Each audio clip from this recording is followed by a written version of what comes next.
Welcome, everybody. Of course, today is the part 2 of Dr. Ryan Cole's appearance here. Dr. Cole is a Mayo Clinic trained, board certified anatomic and clinical pathologist, subsequent fellowship in dermatopathology, and a PhD in immunology and virology. Currently CEO of Cole Diagnostics. And he has been, one of the great sources of the path specimens upon which we have been tracking some of the injuries, from COVID, some of the injuries from the vaccine, and trying to parse these things out. He has been at the front lines of it, and he has sort of been at the center of the spokes in terms of having access to a ton of material. And he's here to report, give us an update today. So, you were very excited about the last time he was on. We were very excited to see him this time. Dr. Ryan Cole, right after this. Our laws, as it pertains to substances, are draconian and bizarre. The psychopaths start this way. He was an alcoholic because of social media and pornography, PTSD, love addiction, fentanyl and heroin. Ridiculous. I'm a doctor, for sake. Where the hell do you think I learned that? I'm just saying, you go to treatment before you kill people. I am a clinician. I observe things about these chemicals. Let's just deal with what's real. We used to get these calls on Loveline all the time. Educate adolescents and to prevent and to treat. If you have trouble you can't stop and you want help stop it, I can help. I got a lot to say. I got a lot more to say.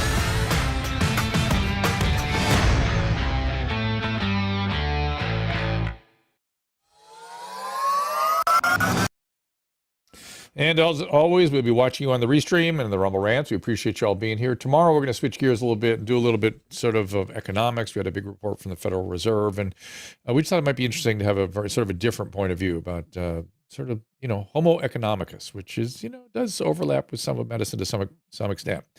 All right. So Dr. Kelly Victory, of course, will be with us here in just a few moments, but let's go ahead and bring Dr. Ryan Cole in. Welcome, Dr. Cole. Thank you so much for being here again. Hey, great to be here again. Like last time, I didn't finish my PhD. I was an MD PhD candidate and had my first baby on the way. So I did my immunology, virology research. And at that point, when the first baby, so I catch grief for everything. I'm one of the favorite people to attack on the internet. So I just want to make that clear. I am an MD, board certified. Absolutely. No.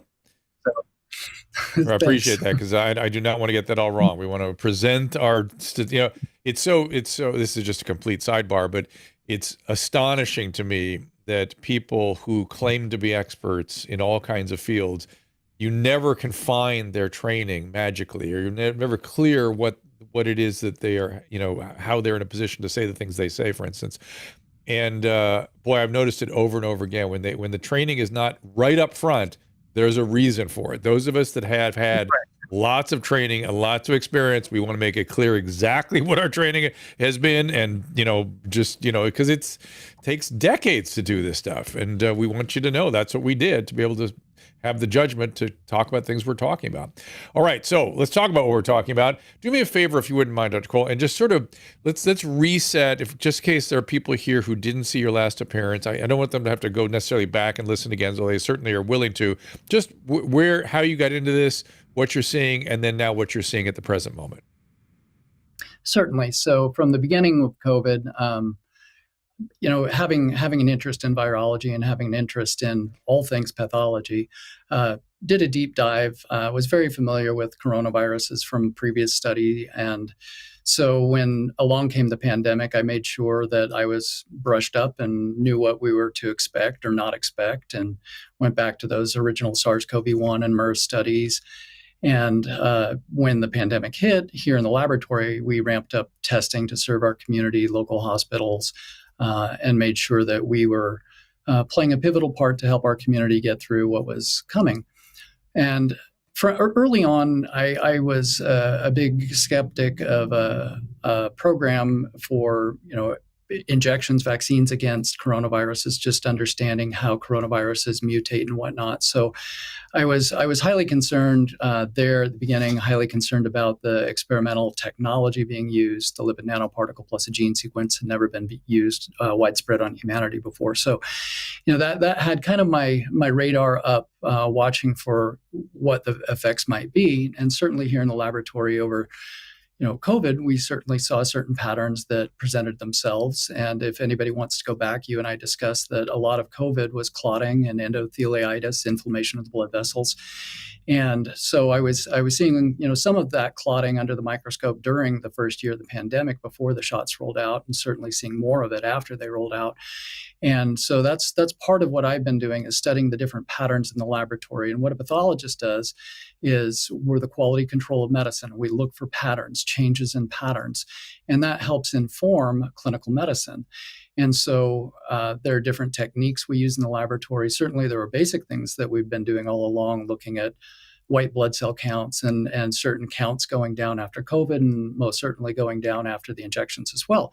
So just basically following patterns, and then trying to, in a voice of just scientific reason, and trying to keep it reasonably down the middle, say, look, here are the patterns we're observing.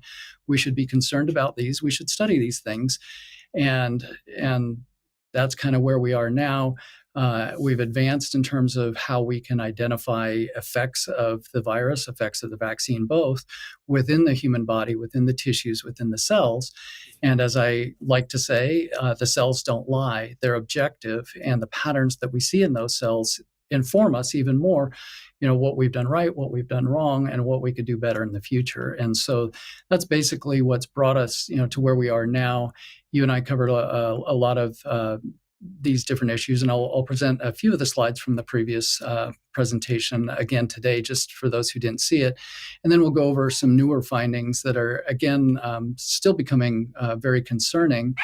And hopefully, not to alarm or scare anyone, but to simply give people an idea of what we do know, what we don't know, and at the end of the day, have hope for those who may be still suffering long COVID, those who may be suffering a vaccine injury, and find some of these pathways and mechanisms in pathology, so we have answers to help people that are in those unfortunate scenarios.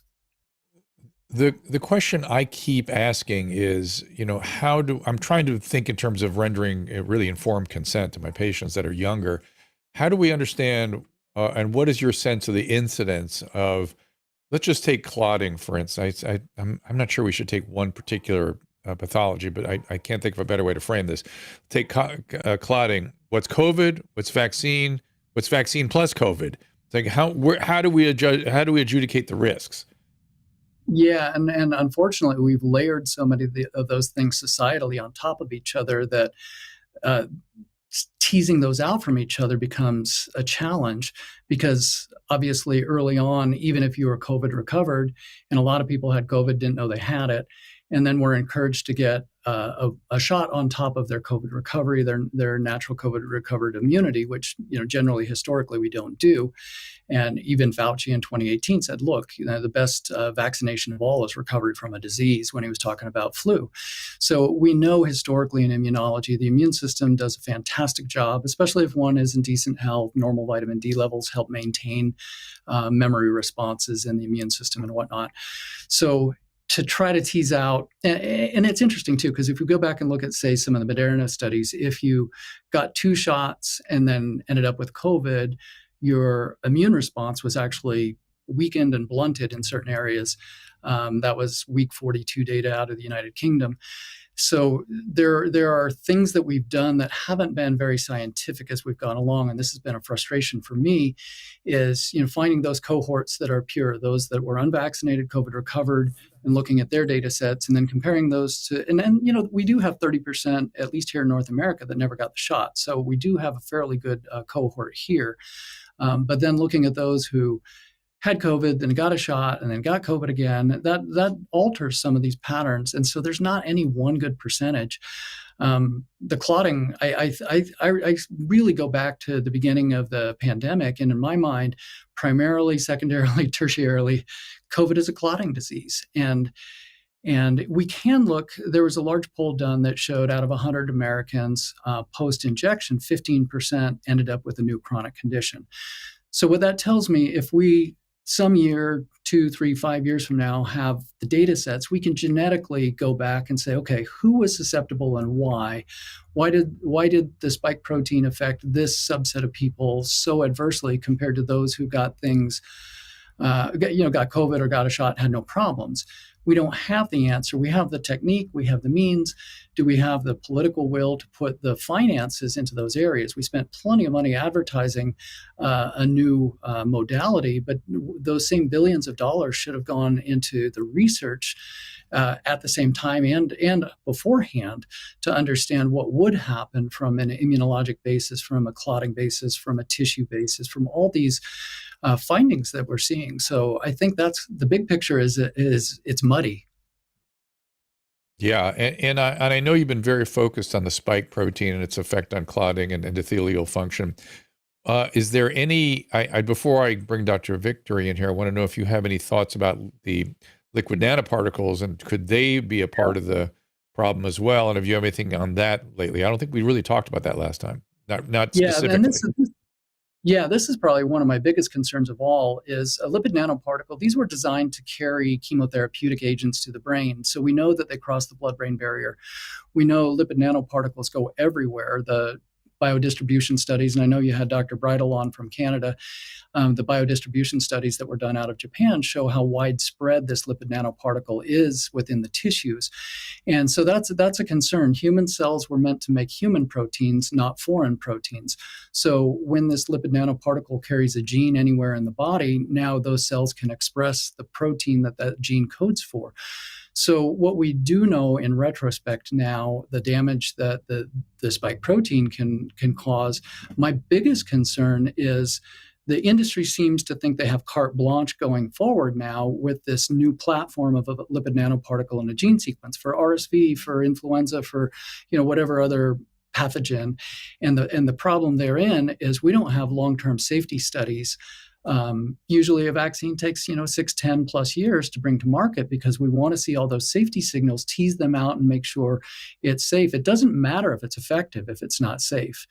And so we had all these upfront claims of efficacy, even though those were based on relative risk and not on absolute risk reduction. So the problem is we have a delivery platform that's never widespread been used in humanity, which had shown problems. The lipid nanoparticle in and of itself is very inflammatory.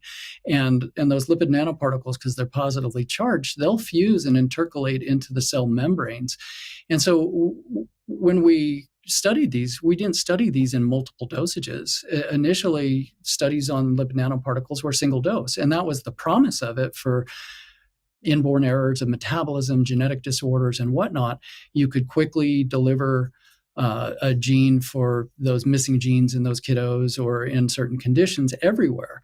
Well, that's great for rare conditions, but for vaccinal technology, that has implications when it goes to your liver, to your bone marrow, to your spleen, to your brain, to your heart, to every organ in the body, the adrenal glands, et cetera. And so to watch with glee, the companies are expressing glee. Hey, look, we can use this for all these other types of pathogens. Gosh, the precautionary principle in my mind should take precedence here. It's really disturbing and concerning that the industry is, and they've kind of been given a green light by the regulatory agencies, unfortunately, when we don't have the safety data. And even to that point, these were authorized as though they were regular protein-based type vaccines and under the regulatory statutes of vaccines and not under gene-based products. And these are gene-based products, and all those required studies that should be done, the reproductive toxicity, the mutation toxicity, the dose-dependent toxicity, et cetera, those weren't done. And so we have something being called a vaccine, but it's a gene-based product, and that's highly concerning. Now, we also have a clotting update for us. Is that the PAI1 inhibitor? Is that part of that update? Tell us about that. Yeah. Okay, so you and I were kind of talking beforehand a little bit about going back to med school and remembering all these clotting cascades. If I could have Caleb jump real quickly to slide number 19. So when you clot, there's a lot of little factors that basically a waterfall, a cascade of events that have to happen to form a clot, which is great because If you have, a scrape on the knee, you obviously want that to stop bleeding. You want a little natural Band-Aid from inside your body to patch things up so you don't ooze outside yourself. You basically want a patch. Well, once a clot has formed, then the body has to break down that clot and kind of remodel that area as your scar starts to form, you start to heal. There are certain things that have to happen sequentially as well for these clots to break down as well. And what we're finding, and I give Dr. Reza Pretorius out of South Africa, grand kudos. She's been on the leading edge of studying this with COVID, as well as from the injections. And so has my colleague down in Alabama, Dr. Jordan Walker. So I borrowed his slide here. So this plasminogen activator inhibitor, if you have a gene mutation for this, now you're not able to properly break down those clots. And in addition, if you have a gene, there's a 4G and a 5G, and you can either have one copy or two copies. And in these scenarios, if you have this plasminogen activator inhibitor deficiency, now you can't break down clots. And there's a subset of the population, if you bump to the next slide, Caleb, a subset of the population where it becomes concerning. When you have these microclots and you can't break them down, now your oxygen can't get to your tissues properly. So ischemia is lack of oxygen to those tissues, as well as hypoxia, which can lead to fatigue. Now, I want to. Right. Go ahead. And so one of the things, couple things, do you ever see a larger cascade in developing into a larger clot? And one of the observations, say, on what's causing people to lose their sense of smell and whatnot, and certainly what's probably still making my right ear ring, is microvascular changes in the CNS. And I'm wondering if those are clot-based also. So bigger clots and very tiny clots, and are the microvasculitis or whatever it is it primarily a clotting problem? I think, again, this will go back to, the previous show where you and I hit on this. I think the primary process in COVID spike protein injury is an endotheliitis, the inflammation of those vessels. And once it's inflamed, the vessel lining is inflamed, then you end up with these microclotting cascades. And so it's interesting societally, the prevalence of this inhibitor, you see it more in obesity, you see it more in diabetes. Obviously, societally, we have a very metabolically unwell society, a lot of insulin resistance within our society from our processed foods and unhealthy, I call it our SAD, our standard American diet. And around the world, hopefully don't follow our example. But when you have those pre-existing conditions, these kind of things do increase. And I agree with you. I think some of those sequelae, some of those, post-COVID happenings, post-injection things are because some people are forming microclots and not breaking them down. Yeah. Right. And so if you are one of those people with I don't want to call it genetic deficiency, it's really just a unique genetic profile around plasminogen activators, while in normal balance, they're okay. It's when something causes it to go out of balance that it really gets bad, right? Or something is happening systemically. But my question is there an association between those genetic subtypes and what we're seeing in the cytokine system? Has anybody made that link?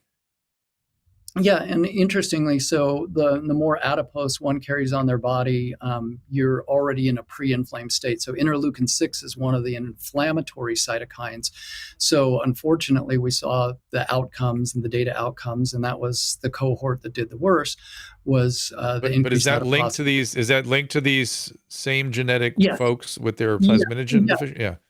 Okay. It is, and not just from you've got a genetic disorder point of view, but rather these types of factors are affected by those metabolic factors. So you're absolutely right. Yeah. You can change your gene expression profile based on your underlying health. So you change your underlying health, and some of these activators will go back to more that balanced homeostasis. Got it. All right, Dr. Cole, let's do this. Let's take a little break. I want to bring Dr. Victory in with us. She might have to leave us a little early, so I want to bring her in as quickly as possible here. So we'll take a little break. I'll also watch for your questions during that break on Restream, so put them up there or over on the Rumble Rants. And we'll be back with Dr. Ryan Cole in just a moment. Not sure how to say I love you this Valentine's Day? Well, nothing says I love you more than a few minutes of relaxation, and Genucel Skincare does just that. Gives you the luxury gift of feeling like you spent the entire day in the spa, all while, in fact, in the comfort of your own home. Susan loves to feel pampered and special, especially on Valentine's Day, so why not relax with a detoxifying mask and feel amazing after only one use? I am a snob when it comes to using products on my face. The dermatologist makes a ton of money from me. But when I was introduced to Genucel, I was so happy because it's so affordable and it works great. I was introduced to the Ultra Retinol Cream, which I love at night. All the eye creams are amazing. People notice my skin all the time, and I'm so excited because it's actually working. Genucel's mask works wonders by pulling out all of your imperfections to make you feel refreshed and looking like you just stepped out of a facial appointment. Order the Dr. Drew package today and try this amazing mask for free. That's right, every single Dr. Drew and Susan package includes a free mask to celebrate you and your loved one on this Valentine's Day. Go to Genucel.com/Drew and enter code Drew for an extra 10% off your entire purchase. Plus, all orders are upgraded to priority shipping for free. That's Genucel.com/Drew, GENUCEL.com/DREW. My guest is Philip Patrick. He is a precious metal specialist, trains at University of Redlands. He has spent years as a wealth manager at Citigroup, and his current position is with Birch Gold Group. So gold has always been somewhat of a safe haven, particularly in times of great turmoil, much like our present moment, I imagine. Gold has always traditionally been a safe haven asset. Gold specifically has always been about wealth preservation, right? Gold has always held its buying power. You can look at as far back as you like in history. In biblical times, 1 ounce of gold would buy somebody 400 loaves of bread. And today it does the same thing. So it's a store of value. But I would say in times like this, as you mentioned, it's particularly important when you're dealing with things like 40-year high inflation, the air that's coming out of a stock market bubble. These times in particular tend to drive gold and silver up quite significantly. If things are different, the solution needs to be different as well. So I encourage everyone to get informed, and we have a lot of good information here to help your listeners. Just a reminder, I am not a financial advisor, and I do not give out financial advice nor investing advice. Birch Gold has an A+ rating with the Better Business Bureau, countless 5-star reviews, and thousands of satisfied customers. Check them out now. Visit birchgold.com/Drew and secure your future with gold. Do it now. Some platforms have banned the discussion of controversial topics. If this episode ends here, the rest of the show is available at drdrew.tv. There's nothing in medicine that doesn't boil down to a risk-benefit calculation. It is the mandate, public health, to consider the impact of any particular mitigation scheme on the entire population. This is uncharted territory, Drew. Hey there. How are you, Ryan? Great to see you. And thanks again for joining us. It's my pleasure. Great to see you again, Kelly. Terrific. Lots I want to talk to you about, but I think it bears repeating. Do you want to? Sorry, guys. I was busy. I was busy with the restream. I was answering so many questions. I got deeply into it. So they have lots of questions for you, Dr. Cole. So go ahead, Kelly. Sorry for not introducing you properly. That was a first. No worries. No worries. There are things I think bear repeating, and one of which is that you and I have been flying in the same circle since the beginning of this pandemic, and you were the one person who I knew who was really bringing some explanation from a pathology standpoint to the things we were seeing clinically. We knew we were seeing blood clots, but you were able to show why.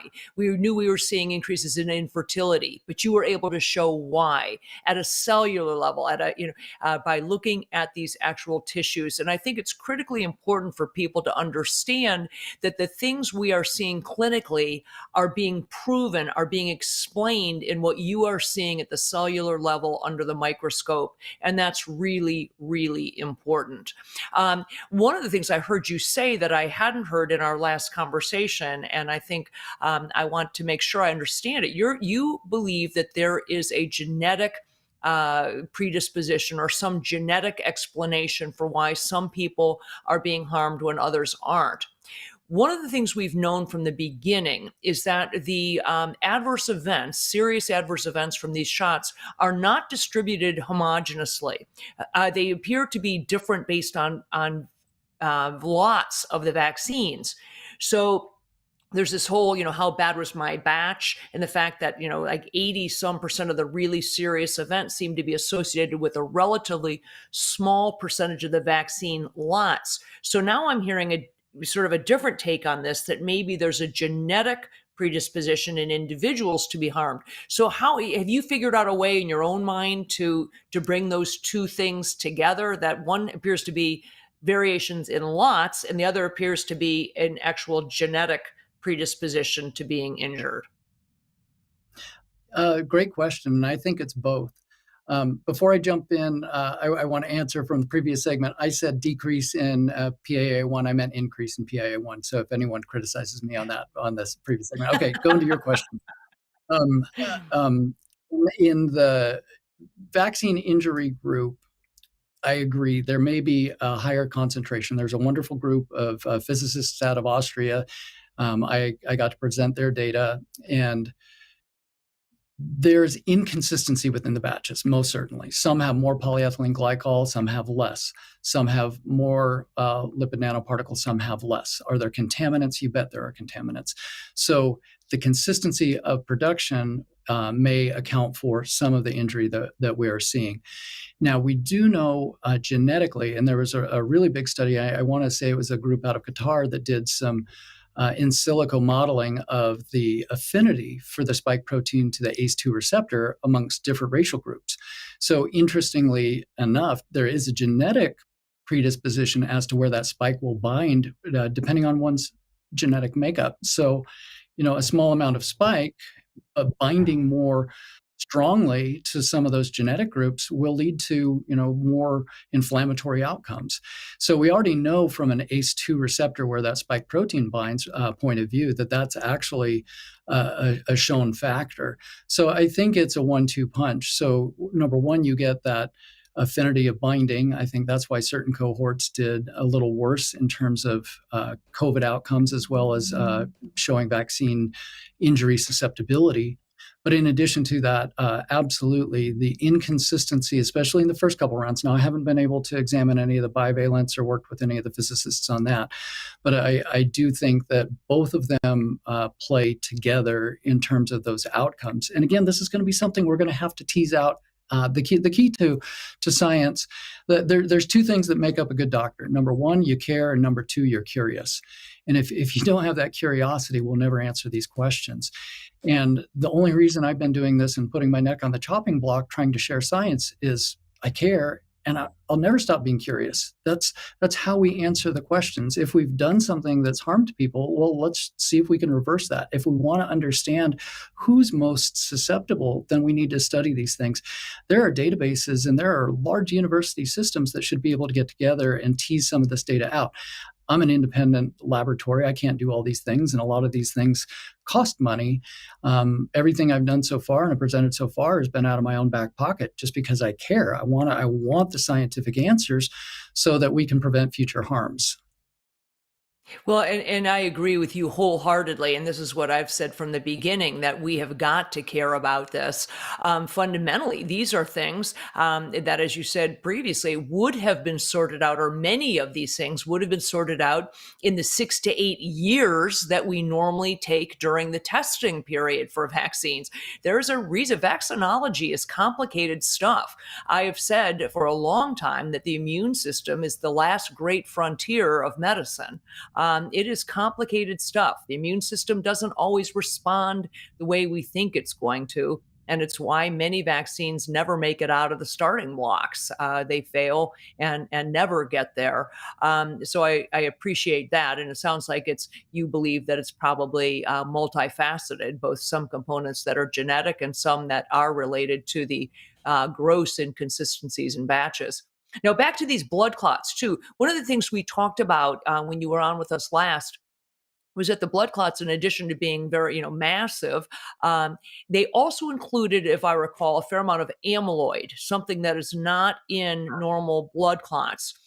So let's talk about that. These aren't just for those people who might not have seen part one, that these blood clots are not typical in that way, not just the size and the locations and the frequency of them, but that they include some other components that you normally don't see in blood clots. Yeah, and this is a great point. I'm glad you bring it up. I'll have Caleb pull up slide number 15, if he would, please. Here on the left, you can see there's a, there we go. The criticism that's bantied about is, well, gosh, these are just post-mortem and they're an incidental finding post-mortem. And the clots you see on the right, yeah, those are post-mortem clots. In fact, I have some spike stains coming here in about an hour from one of my technicians that will be looking at some of those with the spike stains. But on the left, that was removed from a patient in vivo. I have other slides of patients that have like the entire bronchial tree, like it was cast. One was a pilot, the other was an internal medicine doc in Florida. And so these large clots, they're unusual in the sense that they have a lot of proteinaceous deposition. And so if we go back to the conversation in the earlier segment with Dr. Drew, some of this clotting process is because excess proteins are being deposited and not broken down by the body. So if we hop to the next slide, Caleb, here you can see spike protein within a lung vessel. This is Dr. Burkhardt's slide out of Germany. I've been working with him and communicating with him. Just saw him at a great meeting in Stockholm where we compared notes and are continuing to do these studies across the world together.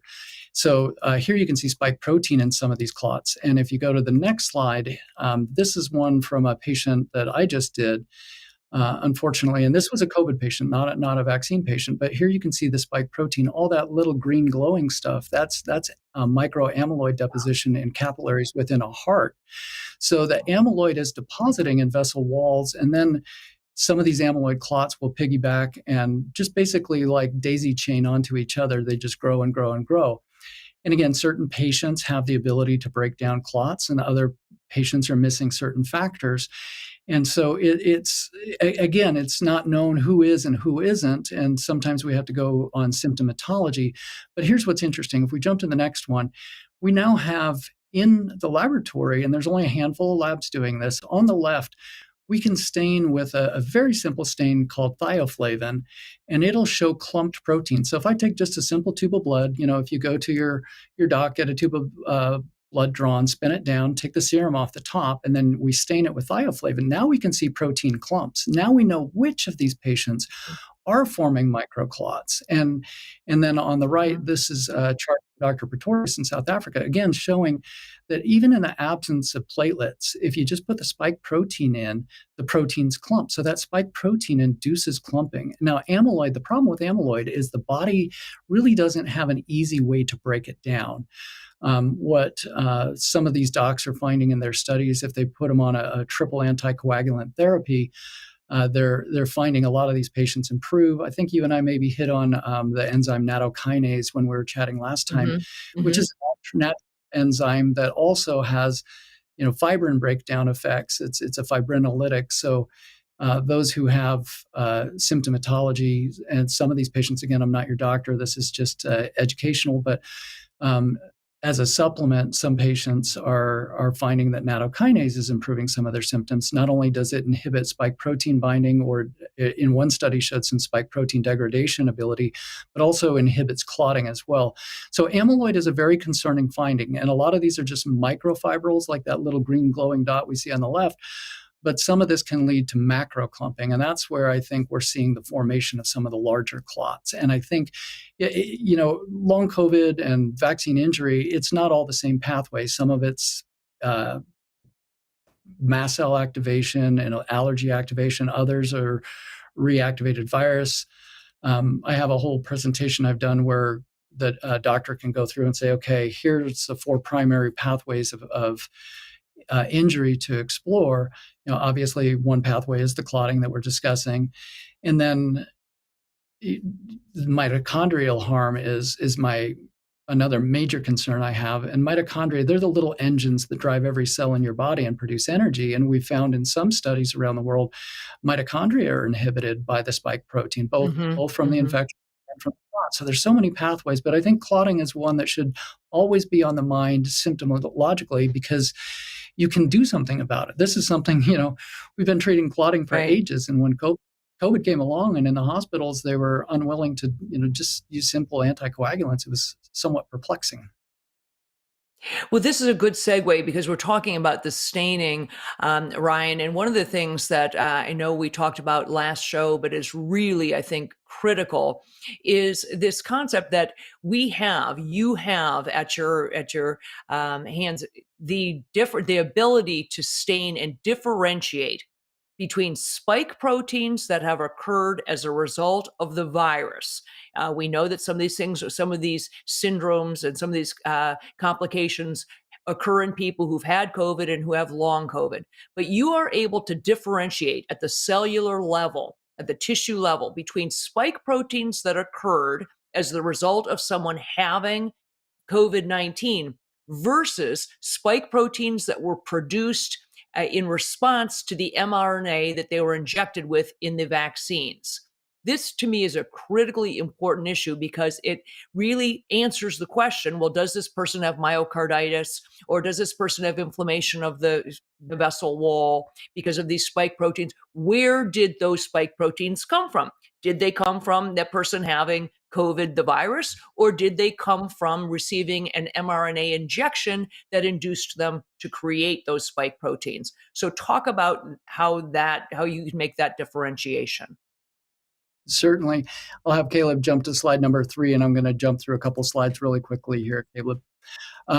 So when we got the shot, you see a superimposed needle, again, Dr. Burkhardt slide from Germany, and you see in the deltoid muscle, that's spike protein being expressed. Now, we were told that it would stay in the arm.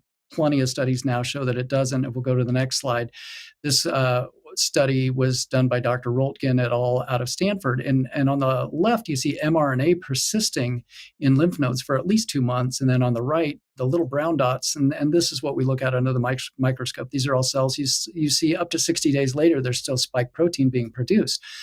We'll jump slide forward. Is that new info, Dr. Cole? Is that new information? That sounds new. No, unfortunately, no. I mean, this came out last year, and there's several studies showing the persistence of circulating spike protein. There was one that came out of Harvard on myocarditis, showing that the kiddos that got myocarditis had circulating spike compared to those who didn't get myocarditis. 6 months. 6 months is a new number to me. I had not heard 6 months. It was 60 days. I'm sorry. That was 60 days. And at 60 days, she took that to publication. But they stopped studying it at 60. They stopped studying it at 60 days, if I don't recall, right? Yeah, that's when they stopped. I'm getting a little confused, guys. Are we talking about the mRNA or the spike? Which are we talking about? We're talking post injection. So these are post mRNA injections. But persistence of mRNA or persistence of spike protein? Because I did hear you say 60 days, 2 months for the mRNA to persist, but then I thought I heard you said 6 months for the spike to persist, and that was like sort of mind blowing to me. 6 months. Well, here's what. Okay, I will blow your mind then. Okay, so the mRNA we know persists for at least 2 months in some patients. So does the spike, or for 60 days. 60 days in that study, 60 days spike in that study. Dr. Bonsall showed circulating spike 4 months later in the Journal of Immunology. Dr. Bruce Patterson has shown circulating spike in non-classical monocytes in the blood up to 15 months later. So we know that spike protein can stay in circulation for over a year. And we don't know when the mRNA breaks down. Now, this isn't in every patient. It goes back to Kelly's earlier point. But we don't know who has, because of the synthetic nature of this RNA, some people are deficient in the ability to break down RNA to begin with. And it goes back to the same groups you and I were talking about, Drew, obese, diabetic, et cetera, and certain racial groups. Right. So some patients... I want to flush out the Patterson's observation, because I'm very familiar with that. What they observed was persistent spike protein in non-classical monocytes in the central nervous system, who typically go through a cycle of apoptosis very quickly. And what he's been able to show is that these spike-infected monocytes don't go through that cycle. They stay whole, and they do their inflammatory thing in the CNS and associated with elevated VEGF. Absolutely correct. Absolutely correct. And that, Yeah. I'm glad you're familiar with that, because I think that's societally the concern in these patients that are suffering long-term, either post-COVID and or post-injection, is the persistence in some of these individuals within certain cell types. And to your point, that chronic inflammation that induces will lead to the symptomatology that we're trying to resolve. So going to Kelly's question, so now we'll jump forward. Let's jump forward 2 slides to number 6, Caleb. So I'll go back 1, and then this one's kind of a teaser because this one's important. So spike protein here on the left, this is heart tissue. All that brown that you see is spike protein by a special technique we use in the laboratory. Again, this one's Dr. Burkhart's slide. The brown is spike protein expression. And the antibodies we use in the laboratory are like a lock and a key. If it binds and locks on, then we use a little glow on the end of that antibody so we can see it under the microscope. So on the left, we have spike protein as an internal control. If it were a viral infection, then the nucleocapsid should light up as well. So it's simple deductive reasoning. If spike is there, nucleocapsid isn't, it's not from an infection, it's because the body's producing spike protein. Now, if we jump to the next one, this is highly concerning. This is one I just completed yesterday on an individual, and this one we'll do more of a prominent press conference on once the rest of the autopsy is complete. This is the adrenal gland. Your adrenal glands are so critical for so many functions in your body, from your adrenaline to your glucocorticoids to your hormone balance, even to your happy hormones, your metenkephalins, et cetera. This individual, you can see all those brown dots in there. And again, the nucleocapsid was negative, and this was a post-vaccine death. And all those brown dots, that spike protein, not only filling the middle of the adrenal gland, but it was also in the medulla, in the cortex as well. So it was filling the entire adrenal gland. What does this mean? Well, a lot of patients have POTS syndrome, postural orthostatic tachycardia syndrome, after COVID, as well as after the injections. Well, this shows that it's absolutely depositing in the adrenal glands. And so this is kind of a newer finding that I wanted to bring out here, because so many patients are going through that post-COVID or that post-injection challenge of blood pressure regulation, of fatigue, et cetera. And so this one, it hit me over the head when I saw this one yesterday. I'm like, oh my gosh, look at the amount of spike protein within the adrenal gland, and not just in one area of the adrenal, but distributed throughout. And if if we take a step back, it explains some of the clinical manifestation that we need to be trying to address. Number one, can we neutralize the spike in these patients that are persisting with spike expression? Number two, can we stop doing this to people? It's causing harms that we didn't study beforehand. And again, good medicine, it doesn't matter if it's effective if it's not safe. And we're finding so many findings through the tissues. And as Kelly said, the cells are objective. That's what I like about pathology. It's here's the observation. Here, the cells don't lie. It's either present or not present. It's binding or not binding.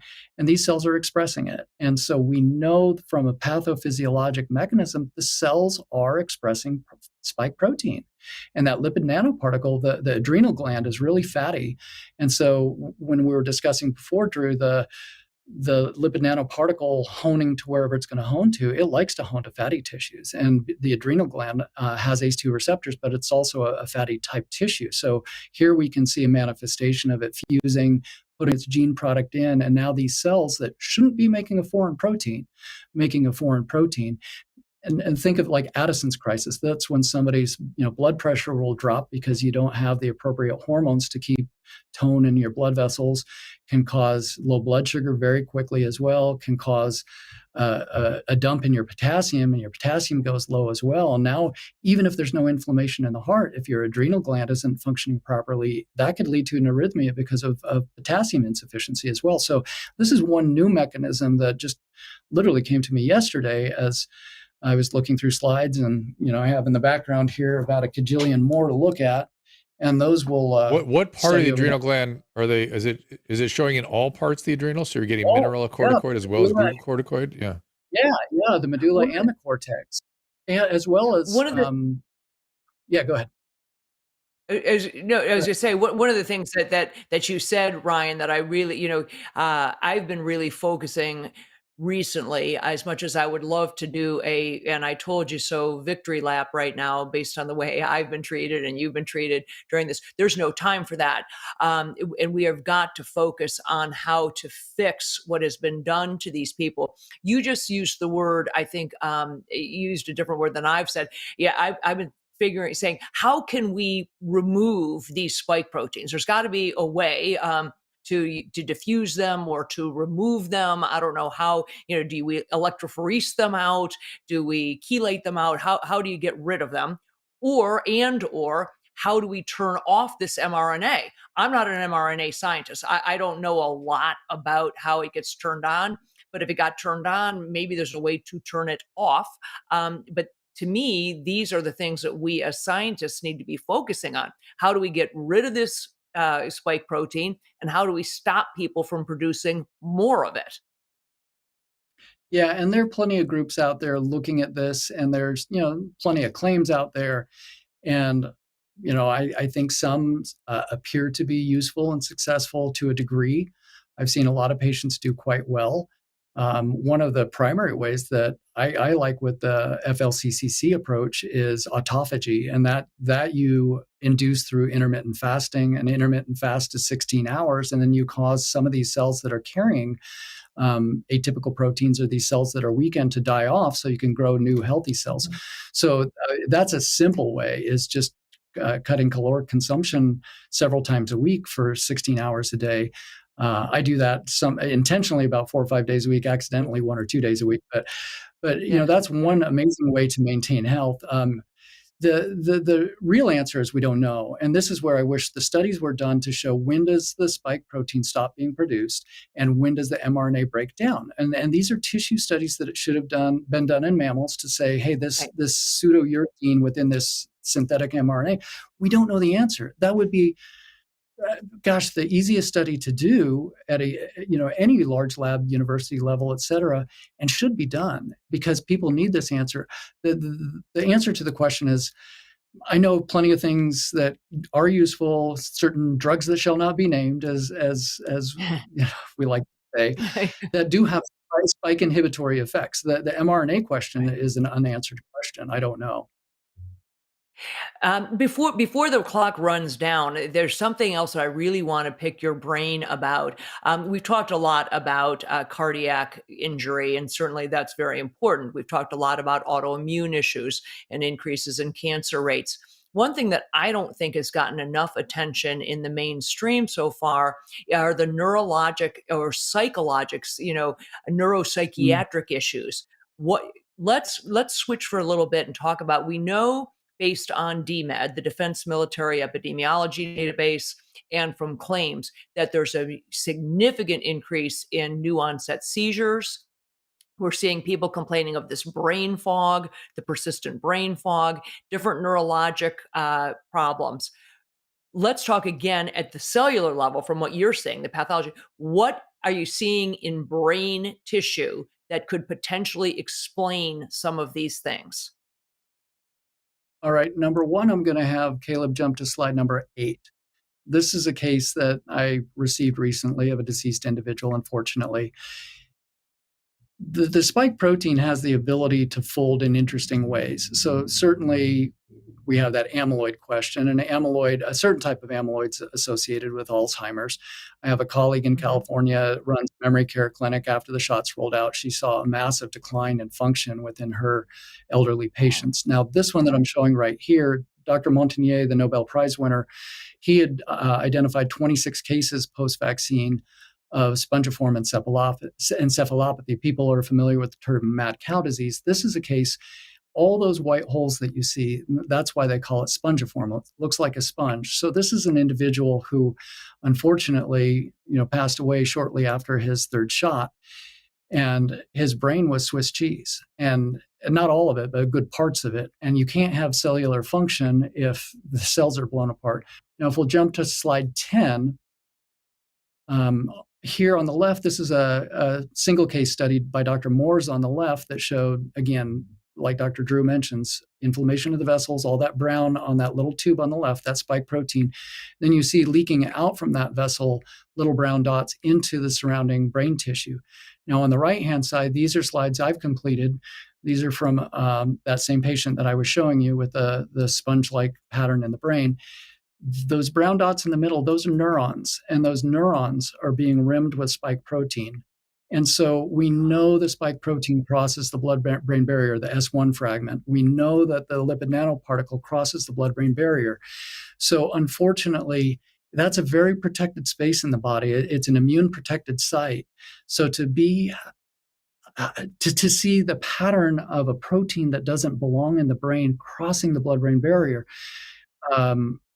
that can easily explain in many of these individuals some of these persistent psychiatric conditions. And even going back to the adrenal gland, the natural opioid your body makes, the metenkephalins, that's one of your happy hormones and mood affecting as well. So it's multifactorial and multi-organs. And so unfortunately, we do see deposition of spike protein in the brain tissues. And this is highly concerning because now you have to consider what medications can we get in there to counter those effects. And neural tissue, yes, it can regrow. There's certain medications that can regrow synapses and whatnot. Ketamine, interestingly, is one of those. But it's difficult to say what are the long-term outcomes in these individuals, because not everything is going to get to the tissues you're trying to treat, especially in these neuroprotected sites. Now, not only are we seeing it in the brain, but we're seeing it in peripheral nerves. We're seeing it in peripheral nerves as well. I have a couple of questions. I'm not clear where the spike protein is getting deposited. Is it in the myelin or is it in the cell wall of the neurons, which is such an odd place? I can't think of any other illness that it's getting into the neuronal cell wall per se, without destroying the cell at least. Yeah, well, and that's the thing. So on the right-hand side of this image, those larger cells, those are the neurons themselves. In the periphery, we do see both myelin destruction, and in some of the patterns, like on the photo on the left, you will see in the white matter as well. But so the spike protein is distributing everywhere because the brain is so vascular that all the microcapillaries are you have to get oxygen to all these neuronal cells. And so the microcapillaries is where it's leaking through into the surrounding white matter as well as into the neurons. So the short answer is yes and yes. It's getting into, and it goes back to the point that charged lipid nanoparticle loves to hone to fatty tissues, and the brain, again, if someone calls you a fathead, it's a compliment, because. But I would expect that to go. But I expect that to still go to myelin. Myelin is a little fattier than the cell wall. I mean, it's really just it's very lipophilic, but it's not going to the myelin. It's going to the lipid bilayer. It's weird. It's going to both. It's going to both, and that's why we're seeing a lot of patients with neuropathies post-injection and long COVID. That spike protein hones there. Again, it causes an autoimmune attack against those tissues. And what I think is interesting is that we've been focusing on things like these neuropathies, new onset seizures, different neurologic sequelae. But my question is really, what number are we not attributing? What number of neuropsychiatric changes, new onset depression, new onset psychosis, those sorts of things that might actually, when you look at this slide, be related to these vaccines and to the deposition of spike protein. Everyone's happy to say that, all of the substance abuse and depression and anxiety is related to the lockdown, and there's no question the lockdowns contributed to that. But what component of this might be actually attributable to vaccine injury? In the 1920s, the Dr. Menninger himself felt that everything he was seeing, or the vast majority of what he was seeing in the early 1920s, was from the influenza from 1918, and the spectrum of psychiatric disorder was vast. Well, and it's amazing. You can't find what you don't look for. I say that many a time, and if we're not looking, we'll never find it. And so to honor those who have unfortunately passed, be it post-COVID, be it post-vaccine injury, we should be studying those tissues. This should be a primary push of medical establishment based on what we've experienced for 3 years. I'm not the only guy in the world with curiosity, but I have a handful of pathology colleagues around the world that are looking into these mechanisms, and I quote them here because they're esteemed colleagues. I want to see the funding go into getting the answers, because Kelly brings up a great question. And the denialism of, oh gosh, there's no such thing as vaccine injury. Well, gosh, I'm showing it right here. And people don't believe me, but the cells, they're screaming at me, and they're looking at us in the face and saying, well, here's the spike protein, here's inflammation. And then it goes to Kelly's clinical question of, now we're seeing certain manifestations. And I love that you bring up that historic anecdote about the observations after other large pandemics, because how much of, take for example, neurosyphilis. Think of the behavioral changes we see when a pathogen affects the brain in neurosyphilis, or neuro-Lyme disease, neuroborreliosis, et cetera. There's so many pathogens that can affect neural tissue, and we often just ascribe it to one thing or to nothing. But gosh, we sure have a smoking gun right now, and it would behoove the medical establishment to bring this into consideration when they're making that differential diagnosis on a patient. The other big group of or bucket of diagnoses or adverse events, Ryan, I would say, are those that fall under the autoimmune ones, and that, in my mind, includes the increased risk of cancer, given the role the immune system plays there. We know from the most recent studies, and it's not just one or two, that people who've been multiply vaccinated actually appear to have a significantly higher risk of contracting COVID. We know that there's some clear immune suppression to those people who've been multiply vaccinated. Let's talk about that group of illnesses or diseases that would fall under autoimmune related things, and where you're seeing that. Yeah, so first let's jump to the patients getting infected over and over again. So I'll have Caleb jump to slide number 21 real quick. Everybody hears about antibodies, and really a good immune response isn't just antibodies. A good immune response is a good T cell response. So we hear about, oh gosh, I have IgG, I recovered from COVID, or gosh, I have immunity from my vaccine, I formed IgG. Well, you form a lot of different types of antibody, and genes get turned on and off and on and off to make certain types of antibodies. Your acute one is IgM. There's an IgD that stays stuck to the B cells, the plasma cells that make your antibodies. There's one in your mucosa, your secretory IgA, which the shots really don't do a good job. If you're trying to prevent a respiratory infection, you want a lot of secretory IgA, and these shots are being put in the body, not into the mucosa. So you don't end up making a lot of secretory IgA. But the one of concern here is IgG4. This is so in your IgGs, you have 1, 2, 3, 4. 1 and 3 are your inflammatory ones that will induce like binding to a pathogen and making your body gobble it up. So it basically makes the infected cell or the virus itself yummy. Yeah, it makes it yummy so that your body will come in and clear it out. Now, IgG4 and IgG2 are actually negative inflammatory. IgG4 we think of in allergies. And so if I want you to be immune to, say, a peanut allergen or whatever you're allergic to, a kiddo is allergic to cats or dogs. I had allergy shots as a kid. I was allergic to the world. And you give a little bit of protein over time, a little bit, and then your IgG4 against that protein goes up. And it blunts the immune response. So your immune system says, I'm just not going to hyperreact to that anymore. That's wonderful if it's an allergy. It's horrible if it's a pathogen. Now, there was a study by Dr. Arang in Science in December of 22 that showed, unfortunately, after 2 and even worse after 3 Pfizer shots, this amount of IgG4 goes up. Well, what does that mean? Now you tolerate the protein, the spike protein. So in this category, now instead of being able to recognize it and fight it off, your body says, I'm just going to ignore it. And then Dr. Burra in Germany looked at the Moderna shots, and after 2 shots found the same thing. Now, what was interesting is in the first study, 210 days after 2 shots, the IgG4 was still elevated. After the 3rd shot, 180 days later, it was still elevated. So what we're seeing is a tolerance to a pathogen that makes one potentially a sitting duck for other coronaviruses in the future. And if we go to the next slide, please, Caleb, it's not as though we can't see this clinically. This is from the Cleveland Clinic. The more shots you get, the more COVID you get, period.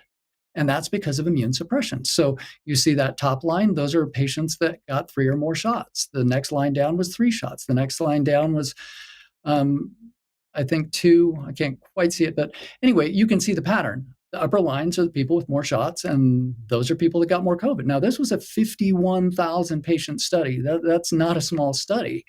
And so you can see this. So anywhere from 2 to 4 times more risk of getting COVID after having these injections. And the more injections you get, the more immune suppressed you are. IgG4 is one of the reasons for that mechanism. Now, the other thing, you brought up, Kelly, and we can drop the slides now. The other thing you brought up, importantly, is cancer mechanisms. And there's so many here that, it would be an entire show just alone on the mechanisms, unfortunately, there. But what we're seeing is some immune suppression, and it's persistent immune suppression, especially the more shots you get, the more we're seeing in the laboratory findings, lower T cell counts, lower CD4 counts, lower killer T cell counts. Now, this IgG4, yes, it's related to cancer as well. Now, this was spike specific in this study, so I'm not going to make any grand leaps or assumptions there per se, but it didn't look at IgG4 across the board in other B cell types. So that's another thing that should be studied, absolutely, because we know in cancer patients, IgG4 is increased, and then the ability of the body to say, gosh, I'm going to fight off this cancer. The cells say, no, we're just going to recognize it as self and we're not going to attack it. So it is unfortunate. And then the BEARS data bear out that there's absolutely an increase of cancer reporting compared to all other vaccines combined after the rollout of these. And the T cell repair mechanisms are inhibited. DNA repair mechanisms are inhibited. The mitochondria are destroyed and decreased. Hypoxia is one of the mechanisms of cancer growth, et cetera. So there's so many pathways, unfortunately. Everywhere I go in the world, the amount of reporting I get from oncologists, radiologists, radiation oncologists, you name it, the cohorts, the young patients that they've never seen cancer in before. Again, we could if we could open up our national databases, if we had access, it'd be a simple study. Here's the age cohort, every decile, and you look at the type of cancer. I code every day when I make a diagnosis, and ICD-10 goes in and says, here's the cancer, here's the age. And these databases exist. These should be wide open to the public, because what has changed in the recent couple of years? Obviously, the elephant in the room. And to be clear, as you said, quick this second, is not, Kelly. Just one quick second coming off the spaces. If you guys, people are wanting to see the slides that we're talking about, I think people that are on Twitter Spaces realize you can watch it on my Twitter feed at Dr. Drew, also at my YouTube channel, also drdrew.tv. We're streaming live now, and you can watch the program later if you wish. Sorry, Kelly. Yes, and if they're listening to this on the podcast, they can actually get all of this stuff if they just go to drdrew.com/21-2023. So it's basically today's date, drdrew.com/today's date. You get the slides. Okay. Kelly, sorry. Thanks. What I was going to say, Ryan, just to amplify what you're saying about these cancers. Not only are we seeing new onset cancers, very aggressive cancers in far younger age groups. So aggressive, invasive colorectal cancers in people in their 30s, invasive melanomas in people in their teens and 20s, lymphomas, leukemias, myelomas, very unusual cancers in young people. But we also are seeing resurgence of cancers that had long deemed to be in remission. People who had a breast cancer, for example, go ahead. Yeah, that's a great point. Before you answer, are we seeing it? I can't get the data. When we've always seen cancers that blossom all of a sudden, I can't get the sudden death data. I can't get the blossoming cancer data. Why is this so obscure? It's the simplest question in the world, and to ask it is somehow problematic. That's a great point, Dr. Drew. Why can't we just simply have transparency in data? I have nothing to hide here. I don't have all the answers. I'm asking a lot of questions. I'm certainly seeing patterns. I'm asking my colleagues within the profession, gosh, the techniques I'm doing, these aren't proprietary to me. These are widely available. Why aren't my colleagues doing this? Please do it. Please do it. Around the world, I have other colleagues doing it. I'm imploring for transparency and data. So weird. This is humanity at stake. This is humanity. This is why we went into medicine, to help people, not to harm people. So if there's a signal, gosh, let's make that signal transparent, make it manifest. Let's answer the honest question, whether we like the answer or not. Let's ask the question, but let's where are the agencies? Why are they covering something up? I'm not saying they are or aren't, but it sure seems like you said these are not just our database, but other countries have similar databases in terms of health tracking. And this is the job of our CDC, morbidity and mortality tracking. They're supposed to be doing this. Is what we pay them to do. And I want to jump. We certainly had Dr. Teresa Long on with the Defense Military database, and she's clearly seeing, as I said, both increase in those cancers in young people and resurgence. So go ahead. Sorry. Yeah, and I get criticized for early on, I was the first one in the world to point it out when I started seeing the pattern. And, I said it was X percent. It wasn't quite that. I said the 20-fold. And I went back and looked at my database. It was only a 5-fold, but still it was a 5-fold increase in certain types of cancer. I'm like, whoa. So, I self-corrected on that one. If you jump to slide number 13 real quick, Caleb, again, here's again, a question that needs to be answered. And this is going to your question of myelomas and different lymphoid type cancer. So this is gastric tissue, Dr. Burkhardt, slide again out of Germany. And if you go to the next one now, that's all that blue, those are cancer cells. What's inside of every cancer cell? Spike protein. So again, this begs the question, yeah, exactly. What? I know. Every B cell there that's malignant has spike protein in it. And so this begs the question, why aren't my colleagues doing these same stains on unexpected cancers in any individual that has an unexpected cancer? And Kelly brought up a great point. As I travel and lecture and teach, countless doctors say, gosh, I had a patient 5 years, 10 years in remission. Their cancer is stage 4 now. They were clear. Right.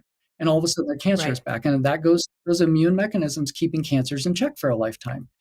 And all of us have, a few atypical cells every day, and our immune system just goes and clears them out. That's the job of surveillance of our natural killer cells, to poke a hole in atypical cells, throw a hand grenade in, blow them up, get rid of them.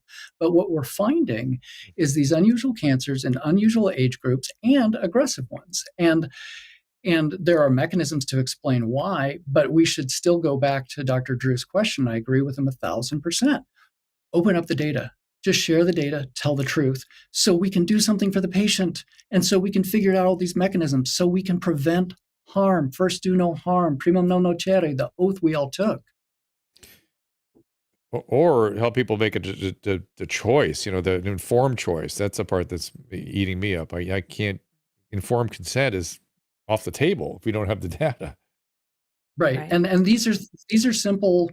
These are simple laboratory findings. This is giving informed consent. Here's some risks. Here's some obviously post-injection and post-COVID. I'm not going to tease it out into one or the other, but I'm seeing a lot post-injection only as well. But at the same time, informed consent. And how do you give informed consent if you don't explain all of these potential harms to the patient? Then it's not informed consent. Right. Yeah.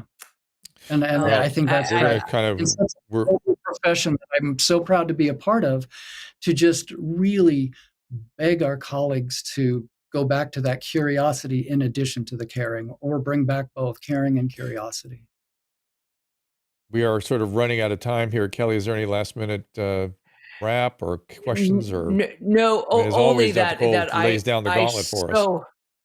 I so appreciate you being here. It's why we have this platform, because we are trying to return not only robust debate, but intellectual curiosity and the kinds of discussions that before this COVID debacle were really the cornerstone of medicine. I can tell you, in all of my years, I've been a practicing physician more than 30 years.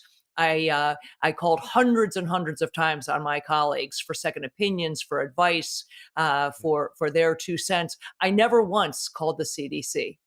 I never once called the FDA. or the FDA. I never once or the called FDA. No, no, never, no. never called the FDA, never No, called the never. NIH, never, not once.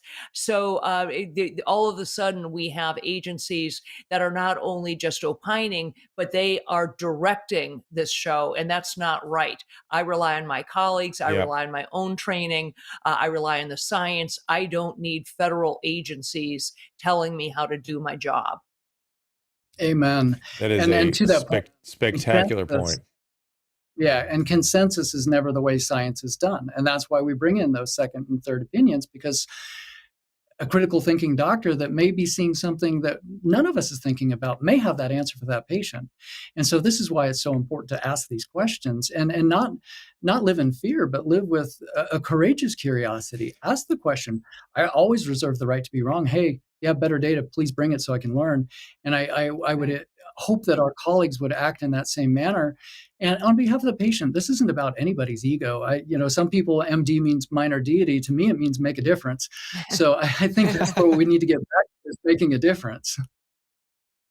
And we do Well, tend to thank get, you you know, again. as a profession, we do get into group think a little bit. And so the outside the box thinkers are the ones we look to break, shake that up a little bit. Mm-hmm. Absolutely. And you are. Well, I hope All you'll right, come Kelly, back. wrap it up. Thank you both for the that was very opportunity kind. to share. Yeah, both of you. And Well, You looking- bet. And Kelly, Thank you. Well, thank you for being You bet. here. Truly, I know how busy you are, and we look forward to having you back for Ryan Cole Part 3. Hopefully, hopefully we will by that point have come up with some maybe some fixes, some ways to actually offer some relief to people who have been harmed both by the vaccines and who are still suffering from long effects of the virus. So, blessings. Thank you for being here. and thank you, Dr. Cole. And Kelly, I know you have to run possibly too, so thank you as well. And we will be back with Dr. Kelly Victory next Wednesday with Senator Ron Johnson, so that should be interesting. And apologies, what you're getting us jumping on each other here is there are 3 different delays going on, and we're trying to time each other so we don't step on each other. And what happens when you step, you don't hear the other person, you stop what you're saying, and you saw the little Three Stooges thing we got into for a minute there. But that's in the nature of the beast here. So we appreciate you bearing with it when we have little delay issues. Jeff Deast in here from the Mises Institute, which we're going to talk a little Keynesian, or I think he's going to talk a little anti-Keynesian kind of thinking. Michael Schellenberger in on Monday, and Wednesday, Senator that's Ron Tuesday. Johnson. Tuesday, I beg your pardon. Tuesday, February 7th. Dave Rubin coming in on the 13th. Jessica Rose, Dr. Kelly got her to come in on the 15th. And then Brooke Jackson, beg your pardon, Brooke Jackson on the 22nd. Lots of interesting ideas. The process continues to unfold as more and more sort of insight slowly comes to bear. I'm still swimming in a bit of confusion about a few topics, and I can just imagine how tough it is for the average person to know what decisions to make and how to make them. And it is challenging. I really actually understood what you guys were talking about today. Wow, you're coming along nicely. No, I mean, last time I was it was a little over my head, but this time I was very well You were kind of ready versed. for it. I think the first episode, if you Yeah. haven't seen the first episode, you should see it, but we had 1 million views. It really was well received, but it's starting to make sense to me. Good. A little bit. Okay, good. But I do intermittent fasting. Okay, good. And I'm so glad that that's what helps get and taking care of your health, obviously, but that was interesting. It is interesting. Well, we appreciate you all being here. Those of you on Twitter Spaces, of course, those of you on the Restream and Rumble Rants, we were watching you. And in fact, Susan, you didn't see this, but I was so engaged over at the Restream. I heard. I didn't come back on. Where were you? I was had my head in my So computer. And so, You can go back I and had watch my Susan. earphones off. They're and probably so I worried didn't you hear- had a stroke or something. Yeah. We were all trying to get his attention, but he didn't have his headphones in, so we couldn't get his attention anyway. I couldn't hear anything. And to me, it sounded like the guy, one of those, the guy that had just been talking a few seconds earlier on the ad. So, Caleb, anything from your perspective? No, I always love when Dr. Cole comes on because he explains these things so well and so patiently that I can be running all of these controls and I can still learn something and understand what he's saying. I really appreciate when he comes on the show. Right. It doesn't go over your head. Then The nerdier, the better, though. That's what I know. That's my motto. We can go further if you want to. So Well, we can make it more I difficult. think people are really listening. Like, people come on the Restream and, people come and go. But I think people really want to hear the message and they're getting, educated. It's sort of like taking a class, you really learn something. Yeah, good. And again, my position remains, people are always astonished, but it remains that I still vaccinate my elderly patients. I'm convinced they have had a significant benefit from it. I've just been getting a couple people in very complex medical situations through COVID, and the fact that they were fully vaxxed helped the situation, trust me, because I was unable to use Paxlovid or Molnupiravir because of the complexity of the situation medically. And so I haven't seen any side effects in elderly patients. I've seen lots of stuff in younger patients, which is why I've been concerned about it and been wanting to talk to all these people that have ideas about it to see if we can figure out what is going on. But my greatest source of frustration is something Dr. Cole and I just talked about a few moments ago, which is we don't have the data. The data does not appear transparent. It's too soon. There appears to be something. Just ask a simple question. We need a couple of simple questions asked, and no one has done. The only way, as he said, if you don't look, you can't find. And if you're not asking a question, you don't know what you're looking at. You have to come at it with a question. A question like, are there increase in sudden death in 35-year-olds? Are there increase in sudden recurrences at stage 4 of remission in cancers in 75-year-olds? Is this happening? Yes or no? And I've not seen anybody asking questions like that. And it is deeply, deeply concerning to me. So in the meantime, we'll just keep fishing around, trying to figure out exactly what's going on here. And as Kelly said, with the one database we do have is the one through the military because it's so carefully kept. And I'm blanking on the name. Teresa Long does see some of this there. So that is what you call a signal. We need a bigger study on that. All right, everybody, we'll see you tomorrow with Mr. Deist. I think he pronounced his name, 3 o'clock Pacific time. Till then, mahalo. Ta-ta. Ask Dr. Drew is produced by Caleb Nation and Susan Pinsky. As a reminder, the discussions here are not a substitute for medical care, diagnosis, or treatment. This show is intended for educational and informational purposes only. I am a licensed physician, but I am not a replacement for your personal doctor, and I am not practicing medicine here. Always remember that our understanding of medicine and science is constantly evolving. Though my opinion is based on the information that is available to me today, some of the contents of this show could be outdated in the future. Be sure to check with trusted resources in case any of the information has been updated since this was published. If you or someone you know is in immediate danger, don't call me, call 911. If you're feeling hopeless or suicidal, call the National Suicide Prevention Lifeline at 800-273-8255. You can find more of my recommended organizations and helpful resources at drdrew.com/help. So it depends what she means. It's a 0 to 2 red blood cells, you're probably okay. And if there's sort of normal, smooth red blood cells, that's especially not a big deal. It's something worthy of note, but not at all always related to anything at all, other than being a sexually active male. They're common for that to happen. I don't think it has anything to do with your car accident. Number one, you're a real doctor. Like, Jesus Christ. And number two, the listeners to this show refuse to get medical insurance. They're like, let me just send in the email and get this fixed that way and save me some money.